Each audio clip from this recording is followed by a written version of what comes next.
ministère des petites et moyennes entreprises et de l'artisanat à travers l'Agence congolaise pour la création des entreprises ACPCE se fixe une nouvelle ambition.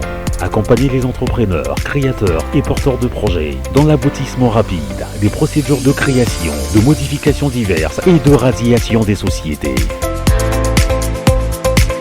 Retrouvez-nous dans nos différentes agences à travers le Congo. Pointe-Noire Kwilu, Brazzaville-Poul, Nyari, Bouenzale-Koumou, Plateau, Cuvette Ouest, Sanga, Ikwala.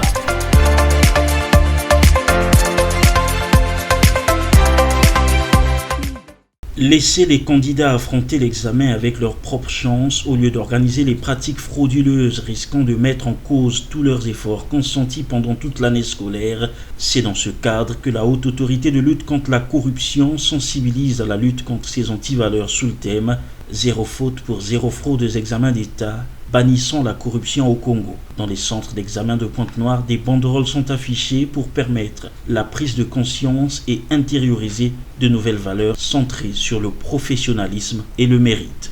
Pour moi, je trouve que c'est bien de lutter contre la corruption. Ça nous pousse encore à réfléchir, à comprendre que la vie, c'est une priorité. La corruption, ce n'est pas bien parce que c'est la facilité. Moi, sur ce point, je félicite l'État congolais parce que ils se sont vraiment mobilisés en mettant l'ordre dans les salles de classe. Nous avons remarqué que la surveillance est bonne. C'est une bonne chose parce que pendant les évaluations, il y a d'autres élèves qui ont pour intention de corrompre les profs ou bien les surveillants pour avoir l'accès aux tricheries.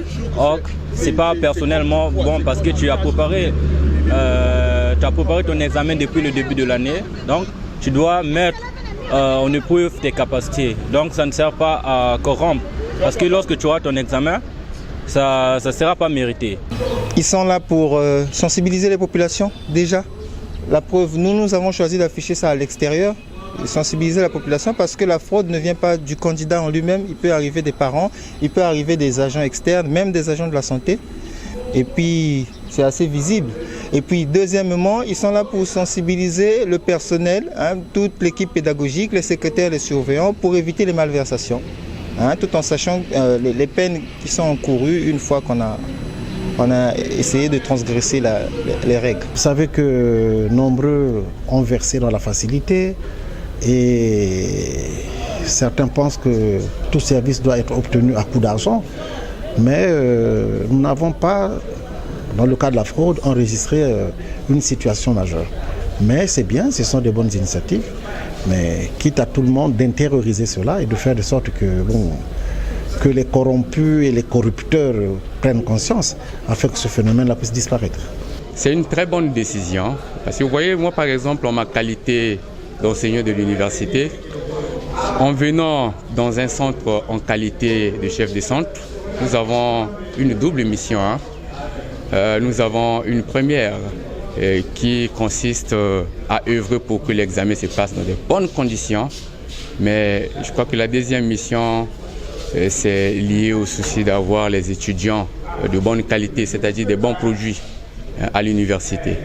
Donc une telle mesure ne peut être qu'appréciée positivement, étant donné que la corruption peut faire en sorte que demain nous ayons des étudiants de très mauvaise qualité. Donc en termes de capital humain, ce serait un manque à gagner. Vous savez qu'un pays ne peut pas se développer sans l'accumulation du capital humain. Donc les hommes de demain, je crois qu'on commence à les préparer depuis la base. En faisant de telle sorte que ces actes d'antivaleurs soient de plus en plus éradiqués lors des examens d'État, des innovations depuis l'inscription des candidats au baccalauréat et devront se poursuivre jusqu'au traitement des résultats. Le ministère des petites et moyennes entreprises et de l'artisanat à travers l'Agence congolaise pour la création des entreprises ACPCE se fixe une nouvelle ambition. Accompagner les entrepreneurs, créateurs et porteurs de projets dans l'aboutissement rapide des procédures de création, de modifications diverses et de radiation des sociétés. Retrouvez-nous dans nos différentes agences à travers le Congo. Pointe-Noire Kwilu, Brazzaville-Poul, Niari, Gonzalez Koumou, Plateau, Cuvette Ouest, Sanga, Ikwala.